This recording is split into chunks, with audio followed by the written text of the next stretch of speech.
तो दोस्तों आरटीपीएस में हुआ बहुत बड़ा बदलाव।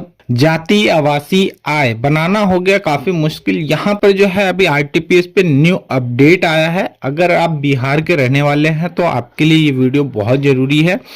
आप देख के आप ये जान सकते हैं कि क्या क्या बदलाव आया है। जाति आवासीय बनाने में जो है डॉक्यूमेंट बढ़ गया है। तो चलिए सारी जानकारी इस वीडियो में आपको मिलने वाली है। हम देख लेते हैं एक बार क्या क्या बदलाव हुआ है। जैसा कि पहले हम यहाँ से जाति आवासीय आय बनाते थे, तो यहाँ देखिए आवासीय प्रमाण पत्र के लिए हम इसको क्लिक करते हैं। अंचल स्तर पर क्लिक करने के बाद है जब यहाँ पे हम ये फॉर्म फिलअप करते हैं ना, तो ये फॉर्म फिलअप करने के बाद जो है यहाँ पे सब कुछ वैसे ही है, लेकिन यहाँ पे देखिए यहाँ पे आवास प्रमाण पत्र के साक्ष्य हेतु अभिलेख चुने।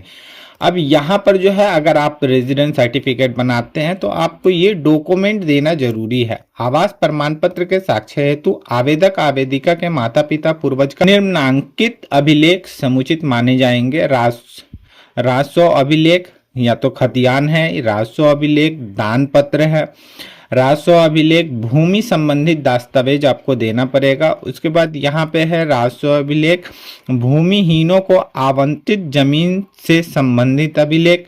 उसके बाद अन्य राज्य अभिलेख, या तो अगर आपके पास राशन कार्ड है, राशन कार्ड में नाम है तो आप राशन कार्ड दे सकते हैं, या यहाँ पे निर्वाचन पहचान पत्र है तो ये आपको देना पड़ेगा।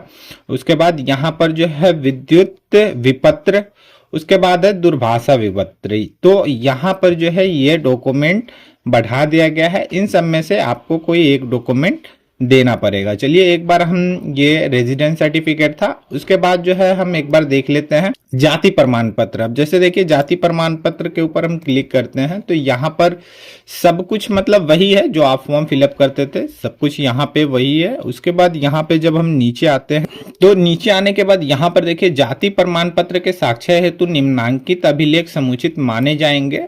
ठीक है, जाति प्रमाण पत्र के साक्षात हेतु आवेदक आवेदिका के पिता पूर्वज का निम्नांकित अभिलेख समुचित माने जाएंगे। मतलब यहाँ पर जो है आपके पिता या आपके पूर्वज जो है उनका तो राजस्व अभिलेख, यहाँ पे आपको खतियान देना होगा या राजस्व अभिलेख दान पत्र देना पड़ेगा। मतलब जो जमीन आपके पूर्वजों ने अगर दान में दी है तो ठीक है। राजस्व अभिलेख भूमि संबंधित दस्तावेज, राजस्व अभिलेख भूमिहीनों को आवंटित जमीन से संबंधित अभिलेख, अन्य राजस्व अभिलेख, राजस्व अभिलेखों की अनुपलब्धता की स्थिति में स्थल निरीक्षण हेतु आग्रह। ठीक है, आपको यहाँ पर जो है ये सारे डॉक्यूमेंट देने होंगे। उसके बाद ये आपका कास्ट सर्टिफिकेट था, जाति प्रमाण पत्र। अब यहाँ पे एक बार आय प्रमाण पत्र पे हम देख लेते हैं उसमें क्या क्या डॉक्यूमेंट है। ठीक है, यहाँ आय प्रमाण पत्र, उसके बाद अंचल स्तर पे क्लिक करने के बाद जो है ये सब तो सेम ही है, ये सब में कुछ भी बदलाव नहीं हुआ है। यहाँ पे सिर्फ बदलाव हुआ है तो ये एक एक्स्ट्रा बदलाव हुआ है। यहाँ पे डॉक्यूमेंट जो है ये बढ़ गया है। अब जैसे यहाँ आय प्रमाण पत्र के साक्ष्य हेतु निम्नांकित अभिलेख समुचित माने जाएंगे। मतलब ये डॉक्यूमेंट जो है ये आपको देना पड़ेगा। वेतन पेंशन पर्ची, ठीक है, या तो फिर आयकर रिटर्न और न्याय अभिलेख। ठीक है, इन तीनों में से जो है आपको कोई एक डॉक्यूमेंट यहाँ पे देना होगा। चलिए एक चीज हम और देख लेते हैं कि अगर नॉन क्रीमी लेयर प्रमाण पत्र बनाते हैं तो उसमें कौन सा डॉक्यूमेंट है। जैसे बिहार सरकार के लिए अगर बिहार सरकार से बनाते हैं तो यहाँ पर जो है एक बार इसको भी हम देख लेते हैं, इसमें भी कुछ बदलाव हुआ है या नहीं, या पहले जैसा है। तो यहाँ पर तो सब कुछ फॉर्म वैसे ही है। उसके बाद जब हम नीचे आते हैं तो अटैचमेंट जो है नहीं, देखिए यहाँ पर जो है जो पहले था वही है। आवेदक का स्वयं शपथ पत्र जो आपको यहाँ से डाउनलोड, एक शपथ पत्र है वो डाउनलोड करके आवेदक को देना पड़ता है।